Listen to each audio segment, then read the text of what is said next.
കൂട്ടുകാരെ കുഞ്ഞായ ബോസൊക്കെ സ്വാഗതം. ഇന്നലെ നാനും അമ്മയും കടയിൽ പോയപ്പോൾ അമ്മ വള വാങ്ങി.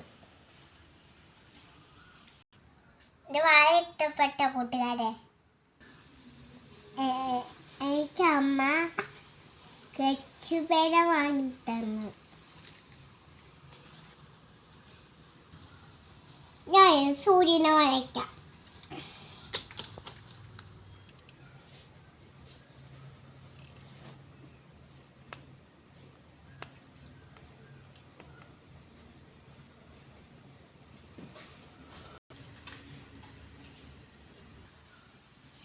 ഞാൻ വരച്ച സൂര്യനെ ഇഷ്ടപ്പെട്ടോ?